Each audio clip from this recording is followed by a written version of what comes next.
Hurricane Ian continues to pummel Florida. It's been downgraded to a Category 2 or a Category 1 as it moves further inland over the coast of Florida.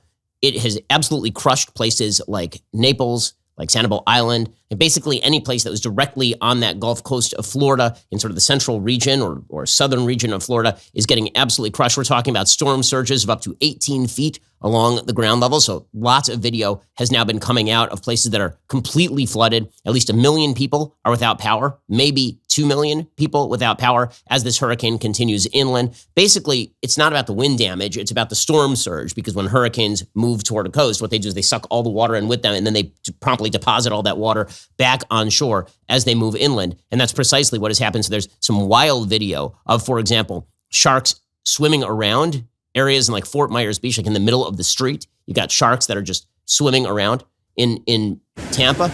Apparently there's video like in the subways of sharks swimming around on the subways because just enormous amounts of water have now been deposited inland. Houses have been completely wrecked. It is a major natural disaster, no question about it. Meanwhile, Ron DeSantis, the governor of Florida, he says this is one of the 5 worst hurricanes in Florida history. Here's the governor. As much as we're focused on Southwest Florida, very important, obviously, when you have a storm of this nature. I think at landfall, it's going to be behind only the Labor Day hurricane, Hurricane Andrew, and Hurricane Michael in terms of intensity.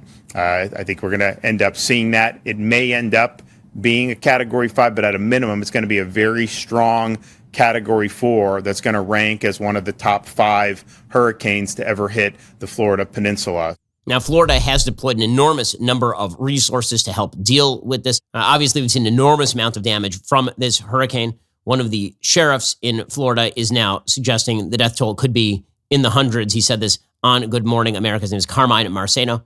And he said there are hundreds in Lee County. That is where Fort Myers is located. Presumably, that number is going to rise as time goes on. Enormous amounts of property damage, as well as seeing houses floating away, literally floating away in Fort Myers. A very, very damaging storm. It's going to take a while for these areas to recover because this is essentially a 100-year storm. Tampa hasn't been hit by anything remotely like this in about 100 years. According to the Washington Post, 2.5 million Floridians were put under evacuation orders or warnings earlier this week, but some people decided to stay. Obviously, the people who decided to stay, they've been kind of rushing to high ground. They've been attempting to get up to higher levels of the buildings where they are. So, for example, you saw the mayor of Naples, who was actually giving a press conference from the second floor of the Naples City Hall. This sort of stuff, unfortunately, it's really horrifying, and these places are going to need an awful lot of help. For his part, the president of the United States, Joe Biden, he said he spoke with Ron DeSantis, and they stand ready to help. I made it clear to the governor and the mayors that the federal government is ready to help in every single way possible. When the storm passes, the federal government is going to be there to help you recover. We'll be there to help you clean up and rebuild, to help you get Florida get moving again. And we'll be there at every step of the way. That's my absolute commitment to the people of the state of Florida. Okay, well, that would be the absolute commitment of any president. Obviously, after George W. Bush was shellacked for his supposedly lax handling of Hurricane Katrina, even though that was really a state and local failure, no president of the United States is going to not deploy the resources of the federal government in the middle of a hurricane. That's been a pretty non-controversial American federal policy going all the way back about 100 years. I mean, the last time a president of the United States basically said, local disaster, you handle it, was Grover Cleveland all the way back in about 1896. So it's been quite a while since the federal government has been getting itself involved in these sorts of issues. Karine Jean-Pierre, the White House press secretary, she said they have the manpower and woman power on the ground, which is just, what about the they power? What about those who are neither men nor women who are providing help? What about the trans, non-binary little people who are providing help on the ground? I do love that the silliness of the equity language has now pervaded everything up to and including who is going to be rescuing pets from roofs in Florida. Well done here, Karine Jean-Pierre. We have put the full force of the federal government when it comes to making sure the people of Florida have the resources they need. I just listed out at the top of the briefing on all of the kind of resources, manpower, women power that's on the ground, water, food, and we will continue to move in that direction, making sure that the folks of Florida get what they need. You do need the manpower and the woman power and the they power. All very, very important stuff. I will say here that there are a couple of aspects of the federal response already that are highly politicized. So Joe Biden took the opportunity of this particularly bad storm to warn against gas gouging.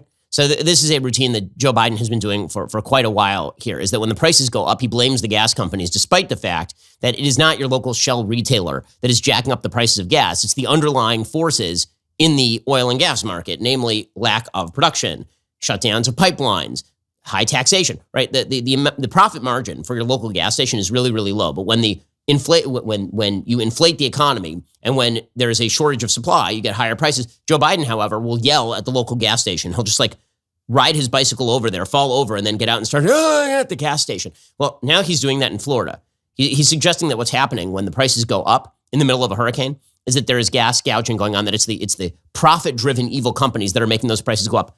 No, that is not how any of this works. What is happening is that it is very, very difficult to resupply gas stations in the middle of a giant hurricane. And so that means there are gas shortages. And the only way to actually lower the demand with regard to gas is to increase the price. That is why the prices go up during a natural disaster. In the same way that if there was a giant blight on agriculture, the price of wheat would go up. That wouldn't be the farmers gouging you. So here is Joe Biden saying economically nonsensical things because this is what he does for a living. My experts informed me the production of only about 190,000 barrels a day has been impacted by this storm thus far.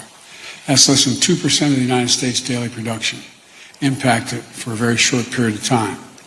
This small temporary storm impact on oil production provides no excuse for price increases at the pump, none.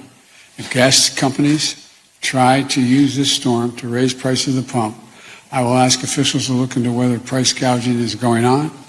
America is watching. The industry should do the right thing.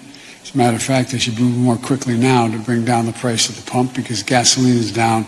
The price of gasoline is down a great deal. Okay, I'm sorry. That's just insipid economics. By the way, speaking of what is going on with gas prices actually have jumped a little bit over the course of the last couple of weeks, thanks specifically to the Russia-Ukraine war and the blowing up of Nord Stream 1 and Nord Stream 2 and all the rest. So when Joe Biden says that it's the gas company's fault if those prices are going up, understand that as the head of American energy policy, which is what the president of the United States effectively is, when it comes to large-scale trends in price, that is much more due to Joe Biden than it is due to your local retailer who, by the way, your gas station doesn't make money on the gas. Your gas station makes money at the A&P. They make money when you buy a Slurpee at the machine. That's where they actually make their real money. The amount of money that they're making off the gas is very, very minimal. So again, that's one aspect of the economic politics of this that's incredibly stupid. Meanwhile, I will say it is fairly amazing what Democrats can get away with when it comes to going to fundraisers in the middle of disasters. You remember that Barack Obama famously jetted off to Las Vegas in the middle of the Benghazi disaster, right? As Americans were being murdered in Benghazi, Libya, you remember that he went over to Las Vegas and he had a big party with Jay-Z and Beyonce and all the rest of it. And everybody in the media was like, oh, that's what he does. I mean, he is the president. Why wouldn't he be in Las Vegas hanging out with Beyonce and Jay-Z? But I promise you that if this had been a Republican president, and if Donald Trump were president right now, and there were a disaster in Florida, and Trump were going to some sort of fundraiser, all you would hear wall to wall is how the president isn't in the hurricane center monitoring. Now, listen, I'm not under the grave misimpression that the president of the United States actually needs to be over at the hurricane center with FEMA monitoring this stuff. I don't think the president has control over the hurricanes. I think it's really stupid when politicians jet set into disaster-ridden areas and they survey the wreckage. I've thought this, whether it was Trump, whether it was Obama, there are certain things that we demand of our politicians that are just incredibly dumb. It's like we're going to put Joe Biden, who again, can barely move. We're going to get him on a rowboat and we're going to row him through Fort Myers or something. And he's going to look out over the waters and all the waters are going to recede. None of that is real. But let's just say that there ought to be one media standard. If the media standard is that the president needs to be absolutely present, he needs to be there, he needs to be ready, on the mark, ready to deploy, then going to fundraisers is kind of a bad thing in the middle of a giant Cat 4 hurricane hitting one of the largest states in the United States. Here was Karine Jean-Pierre yesterday acknowledging that Joe Biden was still going to a fundraiser last night. President's schedule tonight has him attending a political fundraiser while the storm is hitting the state of Florida. Is it still his intent to go to the fundraiser, or will he stay here at the White House and monitor the building? So we don't have anything to any changes in his schedule. He has been really steadfast and very clear and has spoken multiple times on what is happening in Florida and what we are seeing with Hurricane Ian.